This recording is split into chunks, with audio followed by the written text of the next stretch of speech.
Hello guys, welcome back ulit sa ating munting channel. Ito nga pala ako siniro ng barangay na bumabati sa inyo ng magandang araw at magandang buhay para sa inyong lahat. Ayan mga idol. Ayan kung nakikita nyo, ayan magluluto po tayo ng talaga namang sikat at talaga namang hinahanda ng ating mga kababayan. Ito walang iba kundi ang ating chicken cordon bleu na napakasimple at napakadali ang ating style ng paggawa ng ating recipe na ito mga lods. Ayan, so ayan tingnan po natin. So ayan talaga namang super creamy ang ating chicken cordon bleu at higit sa lahat madali gawin. Ayan meron nga pala tayong chicken breast. So isang pirasong manok lang yan mga idol. So sa isang pirasong manok nakagawa na tayo ng apat na pirasong malalaking cordon bleu. Ayan. So ang gagawin natin dahil wala naman tayong pampalo na binibili yung nakikita natin sa mga vlogger na talagang mayroon silang bakal na pinampalo dyan. Hawakan puluhan ng kutsilyo mga idol pwede na. Ayan. Siyempre hindi naman lahat kaya natin bumili ng ganon. Kutsilyo lang or kaya kahoy. Ayan pwede natin pupuk-pupukin para lang lumambot at lumapad ang ating chicken breast. Ayan.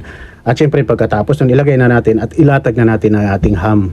Ayan, syempre hotdog. Ayan. At mas masarap kung maraming cheese. Syempre para cheesy. Ayan, additional na pala tayo rito ng whole pickles mga idol. Syempre hiwain lang natin ang ating pickles. Syempre ang pickles pampalasa yan mga idol. So ayan, ganyan lang sistema. Ayan. Gumamit lang tayo ng cling wrap. Ayan, at pagka binilog na natin, hila, tapos sabay dire-diretso na ang bilog. Ayan, ganyan lang. At ilak lang natin sa bawat gilid ng paganyan mga idol. Ayan. Ganyan lang kasimple, kadali gumawa ng chicken cordon bleu ang kusinero ng barangay na talaga namang madali lang. Ayan, para panghanda ngayong Kapaskuhan at New Year. So ayan, meron tayong 4 na piraso at marami na yan idol. Ayan. Ayan, nilagay muna natin sa freezer siguro at least mga dalawang oras kasi kailangan natin medyo tumigas para hindi magkawatak-watak, wasak-wasak ang ating chicken cordon bleu dahil syempre malambot pa yon.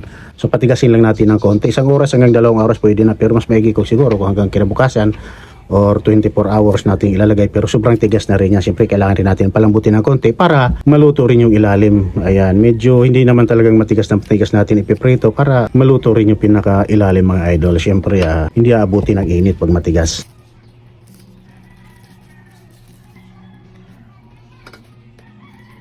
Ayan, so una-una ikot muna natin sa ating flour or harina ang ating bilog na chicken cordon bleu at saka natin ikot ulit sa ating itlog naman ayan, at saka natin ilagay sa ating breadcrumbs. Ayan, Japanese breadcrumbs po mga idol. Ayan. So ganyan, ulit-ulitin lang po natin ang proseso. Ayan, at hanggang sa pag nakot na natin lahat, at saka na natin iprito sa mahinang apoy lang mga lods. Siyempre huwag natin biglain dahil ang mangyayari pag binigla natin, maitim, mabilis maluto ang ibabaw pero sa ilalim pala ay hilaw. Ayan. Siyempre makapalang natin pagkabilog, hindi basta-basta maluluto yung ilalim yan pagka malakas ang apoy. So ayan, ganyan lang kasimple, kadali magluto ng chicken cordon bleu ang kusinero ng barangay. Ayan, kaya sa mga gustong magluto ngayong darating na holiday season, sa may mga Christmas party, ayan, ganyan lang ang style mga idol na medyo mas pinabilis at mas pinadali ang ating chicken cordon bleu na talaga namang swak sa mga handaan at higit sa lahat napakasarap.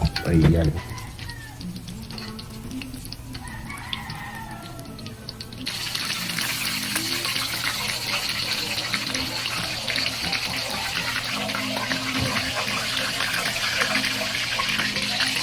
So ayan, gagawa naman tayo ng sauce. So, una-una, medyo nagtosta muna tayo ng harina. Gumamit lang tayo rito na star margarine mga idol. Siyempre wala tayo available na butter. So halos parehas lang naman yan. So margarine, kung wala star margarine mga idol, pwede. Ayan.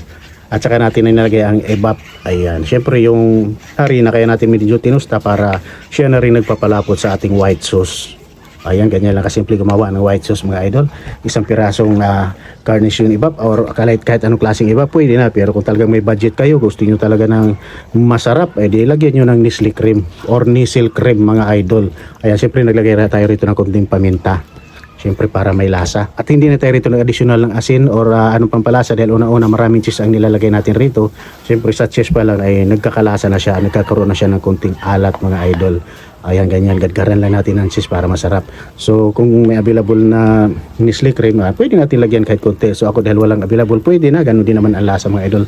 So ayan, lumapot na siya ng dahil doon sa harina na ating tinusta kanina. Siyempre tansyahin nyo lang, kung ayaw lumapot, di dagdagan nyo ng cornstarch. Ganun lang kasimple ang tansyahan mga idol. Ayan.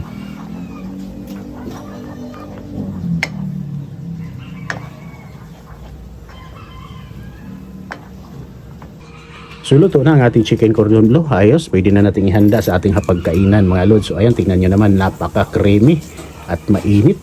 Ayan. Ayan, nanginginig pa ang kamay ni Kusinero ng barangay mga idol. Ayan, talaga namang super creamy ang ating ginamit. So kahit anong klaseng cheese, pwede yung quick meal cheese o ordinary cheese. Ayan mga lods. So ayan, ganyan lang kadali gumawa ng chicken cordon bleu na talaga naman patok ngayong Kapaskuhan. Ayan mga idol, at maraming salamat muli sa inyong lahat sa pag-subscribe nyo or pag-follow sa ating munting channel ng Kusinero ng barangay mga idol. Ayan, at thank you very much. Ayan, at sa aking mga followers, magandang hapon sa inyo lahat, magandang araw at magandang umaga para sa lahat mga idol. Ayan. So ayan, ganyan lang, itatoppings lang natin ang ating mga white sauce ng ating chicken cordon bleu at ayos na. Ayan, kung gusto niyo maglagay ng konting design, meron tayong parsley, so patakan nyo, or celery, patakan nyo, or spray onion, patakan nyo para kunyari mayroong design sa ating pagkainan. So depende na po sa ating kung paano natin pagandahin tingnan ang ating mga display sa ating mga lamisa mga lods. Ayan, at siya nga pala, meron nga pala tayo ritong bagnet bagoong available na po sa ating Shopee mga idol. Sa mga gustong order, ilalagay ko po yung link ng Shopee dito sa ating comment section. Ayan, at maraming salamat po muli sa inyong lahat.